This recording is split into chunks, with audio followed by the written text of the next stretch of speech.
ഒളിച്ചിരുന്നേ ഒന്നിച്ചൊളിച്ചിരുന്നേ മുറ്റത്തെത്തും തെറ്റിപ്പൂവിൽ ഒളിച്ചിരുന്നേ. എനിക്ക് state award നേടിത്തന്ന എൻ്റെ കരിയറിൽ ഏറ്റവും ഒരു വലിയ ബ്രേക്ക് തന്ന ഒളിച്ചിരുന്നേ. നല്ല മാമ്പോ പാടം പൂത്തിടി പെണ്ണെ കുഞ്ഞു മഞ്ഞ കിളിക്കണ്ണെ കണ്ണാരെ മഞ്ഞണിഞ്ഞ മാൻ കുരുന്നേ. ഒരു പോലെ ചിങ്ങും ഒരു പോലെ വിങ്ങും.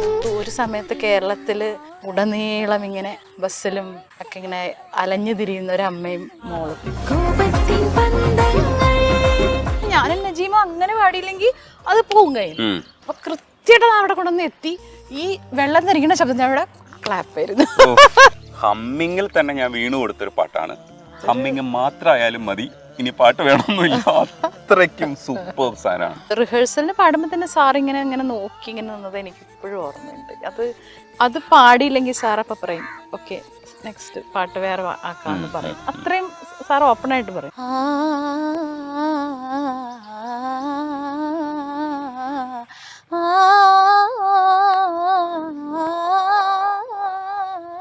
അപ്പൊ എനിക്ക് ഈ പാട്ട് അത്ര ഭ്രാന്താണ്. അത് സുജാ ചേച്ചിയോടൊക്കെ ഷാബാസൊക്കെയോടൊക്കെ ഞാൻ പറഞ്ഞിട്ടുണ്ട്. മണിമേഘത്തുമ്പത്ത് മഴവില്ലിൻ തുഞ്ചത്ത്. രാജി, ഇവിടെ വെച്ച് കാണാൻ പറ്റുമെന്ന് ഞാൻ വിചാരിച്ചില്ല. ഭയങ്കര ഭംഗിയുള്ള സ്ഥലം. പക്ഷെ സെപ്റ്റിക് ആവില്ലേ തൊട്ടിട്ട്? ഇയാൾക്കൊരു പ്രശ്നമുണ്ട് കേട്ടോ, ഈ വൃത്തിയുടെ അസുഖമുണ്ട്. വൃത്തിയുടെ അസുഖമായിട്ടില്ലല്ലേ? അസുഖമുണ്ട്, ഭയങ്കരമായിട്ടുണ്ട്. പക്ഷെ ഇത് കുഴപ്പമില്ല. അല്ല, ഞാൻ അവിടെ ടച്ച് ചെയ്ത് നിൽക്കുമ്പോ ഞാൻ വിചാരിച്ചു ഇനി സെപ്റ്റിക് ആവുമെന്ന് നീ പറയുമെന്ന് വിചാരിച്ചു. ഇല്ല, ടിഷ്യൂ ഒക്കെ കരുതിയിട്ടുണ്ട്. ഈ പരിചയം ഉള്ളതുകൊണ്ടാണ് കേട്ടോ ഈ നീ വാപ്പോ എന്നൊക്കെ വിളിക്കുന്നത്. അതിനകത്ത് തെറ്റിദ്ധരിക്കല്ലേ? ഇല്ലേ, ഇങ്ങനെ ഒരു സ്വാതന്ത്ര്യം എടുക്കാം. തീർച്ചയായിട്ടും കുഴപ്പമില്ല. എങ്കിലും ഒരു നെർവസ്നെസ് ഉണ്ടോ? എനിക്കോ? പൊതു സ്വഭാവമാണ്. പക്ഷെ ഇപ്പൊ ഒരു കോൺഷ്യസ്നെസ് ഇല്ലേ? ആക്ച്വലി എന്തിനാണെന്നറിയാവോ? ഇത് ഫുൾ ഫ്രെയിം ആണോ എന്നുള്ള ഒരു കോൺഷ്യസ്നെസ്സും തടി വരുവോ, ഇത്രയും തടി തന്നെ വരുവോ? അപ്പൊ തടി ഉണ്ട്, പക്ഷെ ഇത്രയും വരാൻ പാടില്ല. അതുകൊണ്ട് കുറച്ച് കോൺഷ്യസ്. പക്ഷെ ഞാൻ ഈ ലൂസ് ഫ്രെയിം വെക്കുന്നത് മനഃപൂർവ്വമാണ് കേട്ടോ. എന്നെ കുറച്ചുകൂടെ ശരിക്കും ഇന്റർവ്യൂലൊക്കെ കാണുമ്പോൾ എല്ലാവരും വിചാരിക്കുന്നത് കുറച്ചുകൂടെ പ്രായമുള്ള ഒരു തടിയനായിട്ടുള്ള മനുഷ്യനായിട്ടാണ്. അപ്പൊ അത് വെട്ടാനാണല്ലേ? വെട്ടിക്കളയണം.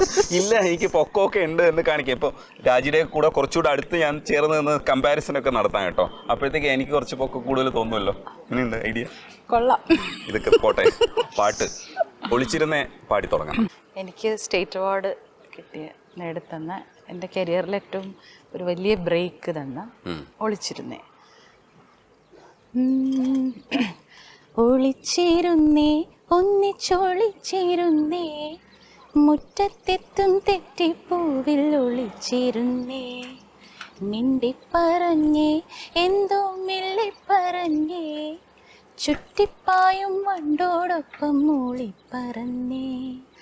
മഞ്ഞു പൊഴിഞ്ഞേ എൻ മനം നിറഞ്ഞേ നേതലാമ്പലായോർമകൾ ഒന്നിച്ചിരുന്നേ അന്നേ ഒന്നിച്ചിരുന്നേ തെന്നല്ലൂഞ്ഞാലിന്മേലൊന്നിച്ചിരുന്നേ. രാജി ഇത് പാടുന്ന സമയത്ത് എം ജെ എങ്ങനെയാണ് ഇത് പഠിപ്പിച്ചതെന്നുള്ളതാണ് ഞാൻ. എം ജിയുടെ ചില മാനറിസംസ് ഉണ്ടല്ലോ ഒരു പാട്ടിന്. ചേട്ടൻ ഭയങ്കര രസാ. പക്ഷെ എനിക്ക് ഇവിടെ നിന്ന് പാടിയപ്പോഴേ ഇതുപോലത്തെ ഒരു വിഷ്വലൊക്കെ ഉണ്ട് ആ പാട്ടിൽ. ഒരു കുട്ടി ഇങ്ങനെ ഭയങ്കര ഓടി പാടത്തു കൂടെയൊക്കെ ഓടി കളിച്ച് പാടണം. അപ്പൊ ജയൻ ചേട്ടൻ ഇത് പഠിപ്പിച്ചു വന്നപ്പോൾ തന്നെ ഇത് എന്നോട് പറഞ്ഞു. ഭയങ്കര ഒരു ചൈൽഡിഷ് ഒരു ഇന്നസെൻസ് ആ പാട്ടിൽ വരണം. നിഷ്കളങ്കമായിട്ടുള്ളൊരു കുട്ടിയാണ്. അപ്പോൾ രാജി അങ്ങനെ തന്നെ ഇതിനെ എടുക്കണം. അങ്ങനെ ജയൻ ചേട്ടൻ്റെ ഒരു സ്റ്റൈലുണ്ട്. അങ്ങനെ ജയൻ ചേട്ടൻ പഠിപ്പിച്ചു. എനിക്ക് ഹാർമോണിയം ഒക്കെ വെച്ചിട്ടാണ് പഠിപ്പിച്ചത്. പിന്നെ അത് റെക്കോർഡ് ചെയ്തിപ്പോൾ സൈനോ ചേട്ടൻ, മരിച്ചുപോയ ഗായകൻ സൈനോ ചേട്ടൻ എപ്പോഴും ഞാൻ ഓർക്കുന്ന ഒരാളാണ്. കാരണം സൈനോജ് പാടിയ ഒരു പാട്ടുണ്ടായിരുന്നല്ലോ, എനിക്ക് പാടാനൊരു പാട്ടിനുള്ള. അയ്യോ, ഭയങ്കര പാട്ടായിരുന്നു അത്. ഒരുപാട് സംഗീതത്തിൽ ഒരുപാട് ദൂരം പോകേണ്ട ആളായിരുന്നു, പക്ഷെ ഇടയ്ക്ക് വെച്ച് പോയി. എനിക്ക് നേരത്തെ സൈനോ ചേട്ടനെ അറിയാം. അപ്പം ഈ പാട്ട് റെക്കോർഡ് ചെയ്യുന്ന സമയത്തൊക്കെ സൈനോ ചേട്ടനായിരുന്നു. ജയൻ ചേട്ടനെ ഇടയ്ക്ക് വന്ന് അതിന് കറക്ഷൻസ് പറഞ്ഞ് അങ്ങനെയായിരുന്നു. അപ്പോൾ എനിക്ക് പാട്ട് തലേ ദിവസം ജയൻ ചേട്ടൻ പഠിപ്പിച്ചു തന്നു. എന്നിട്ട് സ്റ്റുഡിയോയിലേക്ക് ജയൻ ചേട്ടൻ വന്നിട്ട് പിന്നെ റെക്കോർഡിങ് സമയത്ത് മുഴുവൻ സൈനോ ചേട്ടനായിരുന്നു. അത് കഴിഞ്ഞ് പാടി ഏകദേശം നമ്മൾ പ്രോഗ്രസ് ചെയ്യുമ്പോൾ ജയൻ ചേട്ടൻ വന്ന് കറക്ഷൻസ് പറഞ്ഞു കൊടുക്കുന്നുണ്ടായിരുന്നു, കറക്ഷൻ സൈനോ ചേട്ടൻ്റെ അടുത്ത്. അപ്പം അങ്ങനെ കറക്ഷൻസ് എടുത്തുകൊണ്ടിരുന്നു. അങ്ങനെ ഫൈനലിൽ വന്നപ്പോൾ ജയൻ ചേട്ടൻ വന്നിരുന്ന് ഒരു കേൾക്കലുണ്ട്. ആ സമയത്ത് നമ്മളിങ്ങനെ അയ്യോ ഈ പോർഷൻ കൊള്ളില്ല, അങ്ങനെയല്ല, ഈ പോർഷൻ കൊള്ളില്ല എന്നാ ഡിലീറ്റ്. അങ്ങനെയല്ല, ഞാൻ ഒരുപാട് ഞാനെന്നല്ല എല്ലാ മ്യൂസീഷ്യൻസിനും ഒത്തിരി റെസ്പെക്ട് ചെയ്യുന്ന ഒരാളാണ് ജയൻ ചേട്ടൻ. അതല്ല അത്രയും ഞാനുള്ള ആളാണ്. ജയൻ ചേട്ടനെ ഇമ്പ്രസ് ചെയ്യാന്ന് പറഞ്ഞാൽ അതെല്ലാവർക്കും അറിയാം, അത്ര എളുപ്പമല്ല. കാരണം അങ്ങനത്തെ ഒരു മ്യൂസീഷ്യനാണ് പുള്ളി. അപ്പോൾ ജയൻ ചേട്ടൻ അത് അപ്രൂവൽ പറയണ വരെ നമുക്കിങ്ങനെ അത് ഓക്കെ ആയോ കാരണം കുറച്ച് കറക്ഷൻസ് ഒക്കെ ചേട്ടൻ പറഞ്ഞിരുന്നു. അപ്പോൾ ലാസ്റ്റ് ഇത് കഴിഞ്ഞിട്ട് ചേട്ടൻ ഇങ്ങനെ തിരിഞ്ഞിങ്ങനെ തന്നെ ഞാൻ ബാക്കിലല്ലേ നോക്കിയിട്ട് ഇങ്ങനെ കാണിച്ചു. അത് കഴിഞ്ഞ് ജയൻ ചേട്ടൻ പോയി കഴിഞ്ഞപ്പോൾ സൈനോ ചേട്ടൻ എന്നോട് പറഞ്ഞു, രാജി നിനക്ക് ഈ പാട്ട് എന്തെങ്കിലും ഒരു വഴിത്തിരിവ് നിനക്ക് കൊണ്ടുതരും. ഇവിടെ ഈ കടമ്പ്രയാർ കാണുമ്പോൾ ശിബുചേട്ടന്റെ കുറെ പാട്ടുകളുണ്ട്. ഈ പാടം പൂത്ത കാലം പോലെ പ്രകൃതി അങ്ങ് വർണ്ണിച്ച് കൃഷിയൊക്കെ ചെയ്തു വെച്ചിട്ടുണ്ട്. അപ്പൊ ശിബുചേട്ടൻ തന്നെ പറയും, ഞാൻ ഇന്നേ വരെ മണ്ണിൽ ഇറങ്ങിയിട്ടില്ല, പക്ഷെ എന്റെ പാട്ടുകളെന്ന് പറയുന്നത് അയ്യോ അത് നമുക്കത് വിശ്വസിക്കാൻ ഭയങ്കര പാട്. ശിബുചേട്ടൻ പറയുന്ന വെച്ചാൽ ഹേലി സാറിന്റെ കൃഷി പരിപാടി സ്ഥിരമായിട്ട് കണ്ടിട്ടാണ് ഈ തിനയും വയലും ഒക്കെ എന്താണെന്നുള്ളത് മനസ്സിലായി. എല്ലാ പാട്ടിലും അതുണ്ട്. അതുപോലെ മാമ്പൂപ്പാടം മാമ്പൂപ്പാടം ജയൻ ചേട്ടൻ പാടാം, എന്നിട്ട് ഞാൻ പറയാം. നല്ല മാമ്പൂ പാടം പൂത്തെടി പെണ്ണെ, കുഞ്ഞു മഞ്ഞ കിളിക്കണ്ണെ, കണ്ണാരെ മഞ്ഞണിഞ്ഞ മാൻ കുരുന്നേ, എൻ്റെ ഞാവൽ തോട്ടം കായ്ക്കണ കാലം, തത്തമ്മയ്ക്ക് താലിക്കെട്ട് പോവാലോ മുക്കുത്തിക്ക് മുത്തു കൊരുക്കാൻ, നല്ല മാമ്പൂ പാടം പൂത്തടി പെണ്ണെ, കുഞ്ഞു മഞ്ഞ കിളിക്കണ്ണെ. ഈ ദൂരദർശന്റെ പരിപാടി നടക്കുന്ന സമയത്ത് രാജലക്ഷ്മി ആൾക്കാർ മനസ്സിലാക്കിയിരിക്കുന്ന ഫ്രോക്ക് ഇട്ട ആ തടിച്ച കുട്ടി എന്നാണ്. അതെ, വളരെ ശരിയാണ്.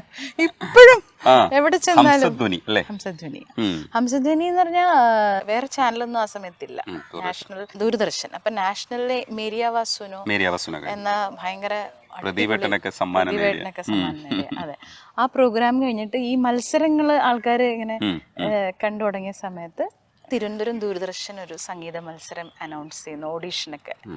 അങ്ങനെ ഞങ്ങൾ കുറേ പേര്, ഇന്ന് നമ്മുടെ മുൻനിരയിലുള്ള പല പാട്ടുകാരും അന്ന് ആ മത്സരത്തിൽ വന്നിട്ടുണ്ടായിരുന്നു. സുദീപ് ഏട്ടൻ, ഗായത്രി ചേച്ചി, പിന്നെ അന്ന് ഇന്റർവ്യൂ അൻസാറിക്ക, ബ്രദർ.